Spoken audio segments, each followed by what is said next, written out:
Well, welcome to the 700 Club. Resurrection Sunday could take on a double meaning this year. President Trump is hoping to bring businesses shut down by the coronavirus back to life for Easter. Well, meanwhile, Congress struck the deal last night. $2 trillion will be flowing into the U.S. economy. So what does this mean for you and your family? Dale Hurd explains. A vote on the massive relief bill to help keep the economy running is expected today. Treasury Secretary Steve Mnuchin says the president will absolutely sign this deal. It's good news for families all across America. At last, we have a deal. To all Americans, I say, help is on the way. Asian markets rallied when the deal was announced.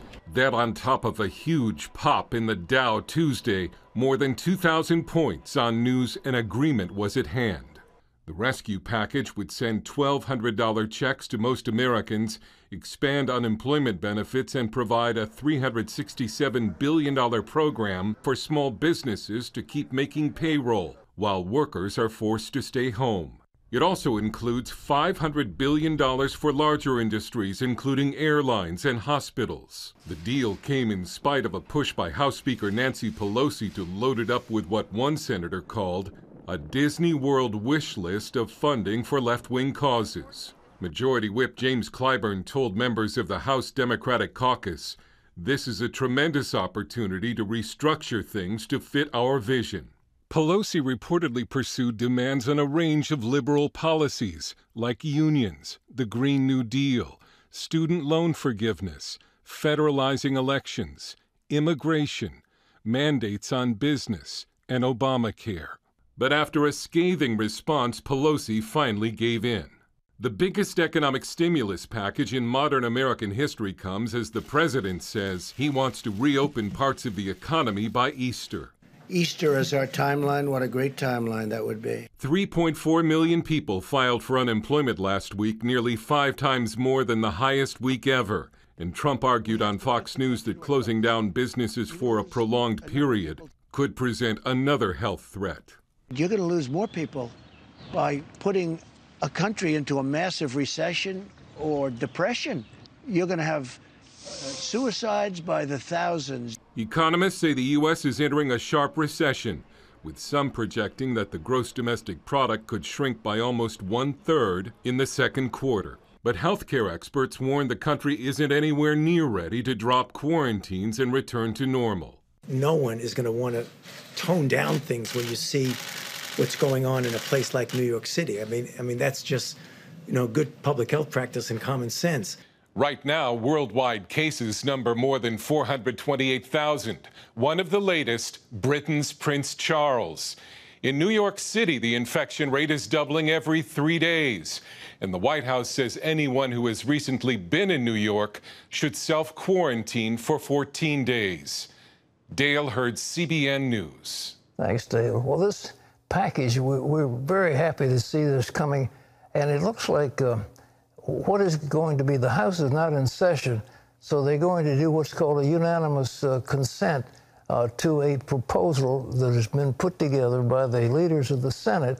And if you have one House member that objects, of course, they could kill it, but it's unlikely that's going to happen. The one person would probably be ridden out of Washington on a rail if they did something like that. But in any event, it looks like it'll go through, and it was sorely needed. We couldn't play around. People are out of work, and they don't have jobs, and they're hurting. And so this was a desperate move, and I think it's very important. And what I do like is what's called forgivable loans. In other words, you get a loan as part of this package, and if you keep your employees on for, say, a period of a year or 2 years, then the loan is forgiven. That's a good way of doing it if they can. But there's so many people out of work, and this was desperately needed for those who don't have jobs. So it's something that I want to just encourage everybody that God is on the throne, everything is good, and I would want to also talk about the scripture.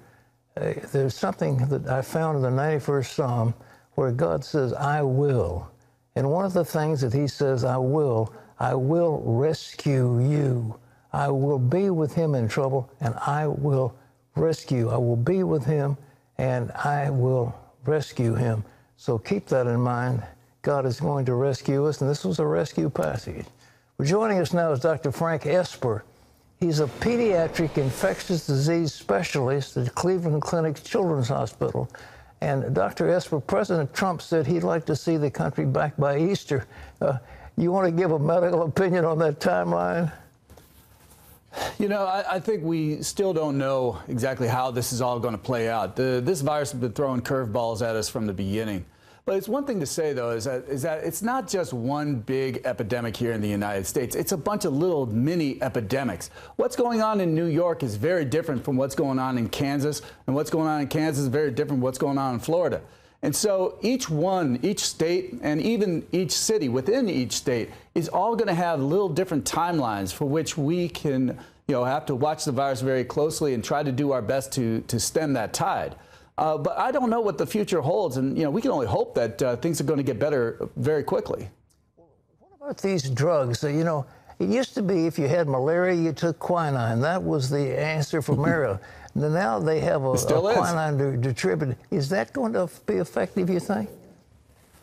The answer is that when we're in the middle of an outbreak, we don't build new drugs from the ground up to fight this new infection. That takes years, if not decades sometimes. What we do is we dust off every medicine that we have on our shelves, things that were for a virus and things that weren't for a virus, and we try them all. And what we're finding is there's a bunch of different medications, one of which being the chloroquine that a lot of people have been talking about, that seems to have some effect on this virus and has been used in the past. Now, because we had SARS about 15 years ago and we had MERS about 7 years ago, we also had drugs for them. And so we took those drugs off the shelf and said, hey, can we use these against this coronavirus? There's several drugs that are very promising. Chloroquine is one that we've been using for decades, so we know it's safe. But we don't know exactly how effective it is or what dose we need to use it at. That information is going to be coming out. Other medicines like remdesivir, which is the medicine that was directly created for coronaviruses. We're going to have early data on that in a couple of weeks, and then we're going to really find out whether or not we have something that we can use to help people who are really, really sick.